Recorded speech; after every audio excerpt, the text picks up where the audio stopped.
Hi ladies and gentlemen, boys and girls. Welcome back to the Superchonk Super Audio Show. Today we are talking about IEMs, specifically the ones that I've decided interesting enough to start 2026 with.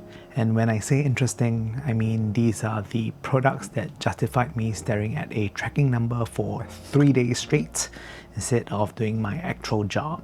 It is 2026, the flying cars still aren't here, but at least we have in-ear monitors that sound better than a live concert for less than the cost of a grocery run. I'll take that trade. So let's talk about my top picks to kick off the year before the Singapore heat melts my brain or my bank account freezes, whichever happens first. First up on the chopping block, we have the Final Audio A2000. These are what the industry likes to call a sleeper hit. In layman terms, that means the marketing department literally took a nap so no one knew about them. But they should have. They are the new entry-level baby in the prestigious Final A series family.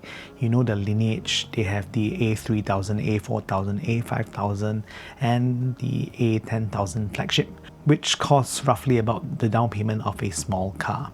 The A2000 keeps it simple with a single dynamic driver setup, but we have to talk about the build quality. It is an aesthetic choice. It's plastic in a two-tone colorway, black on the faceplate and this sort of distinct blue on the other side.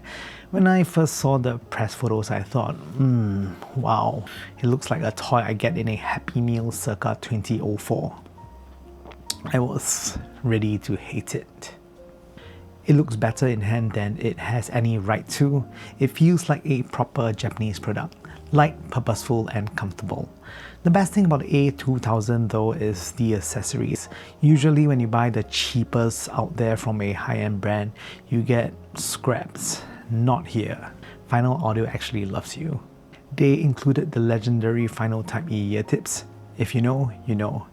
If you don't, just know that people buy these tips separately for like $20 a pack. Getting them included makes the value proposition surprisingly good for a heritage brand. Sound-wise, the A2000 is a leaner V-shaped tuning.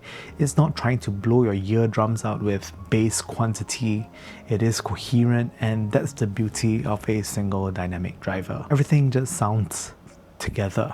There are no odd cuts, no weird crossover jitters, the bass is tight and fast, and the mid-range has that classic Japanese tuning, elevated, making female vocals sound light, clean and hyper-focused. It is a very solid, refined entrant for those who want the Final Audio sound without selling a kidney. But what if you don't care about heritage and you just want maximum bang for your buck? Enter the second earphone, the Kefine Klean SV. And yes, that is clean with a K because apparently clean with a C was too mainstream. Here is the kicker. The Klean comes in at just $49 US. That makes it significantly cheaper than the Final Audio A2000 that we just talked about.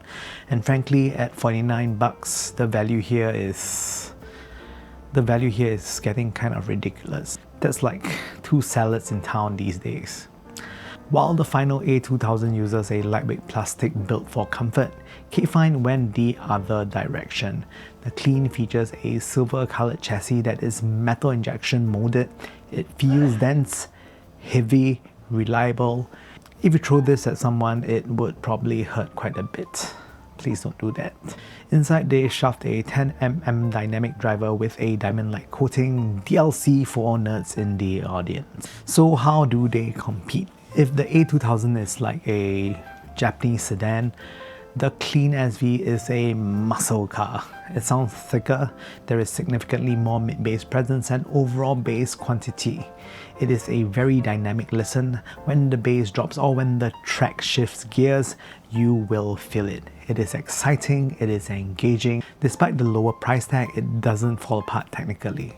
It is controlled, vocals still sound sweet, and the resolution is shockingly good for the sub $50 bracket. And because we audiophiles love nothing more than fiddling with tiny parts, we are definitely gonna lose those under the desk.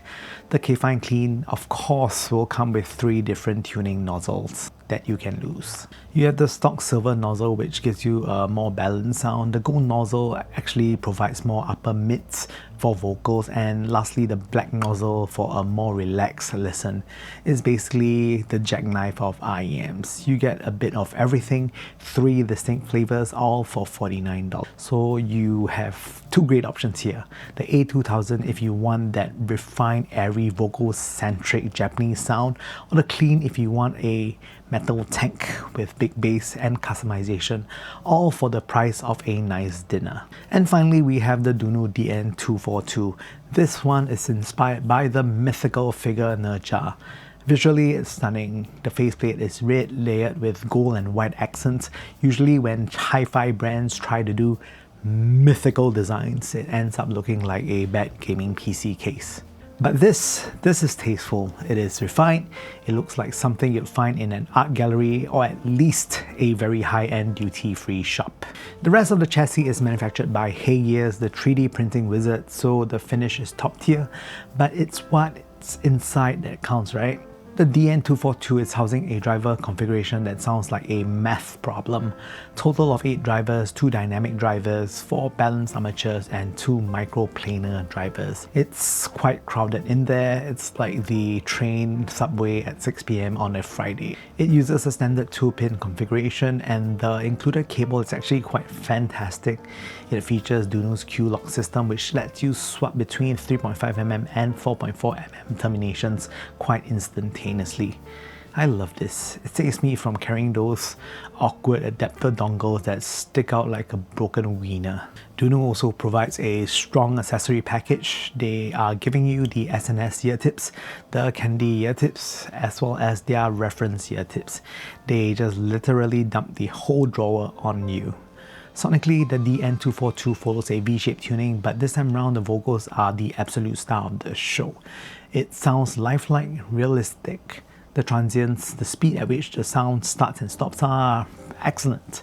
Resolution here is high enough that you can hear the producer's mistake in the background, if any. It's a technical marvel wrapped in a pretty red shell. All in all, these are my top 3 picks to start 2026 with: the final A2000 for the refined purists, the Kefine Klean SV for the value hunters who want it all for $49, and the Dunu DN242 for the people who want to hear absolutely everything. Let me know what you guys are listening to, or if you have found a way to explain to your partner why you actually need 8 drivers in your ears to actually listen to Spotify or Apple Music. Once again, thank you so much for watching the Superchonk Super Audio Show. I'm gonna find some air conditioning and rethink my life choices. I'll see you guys soon.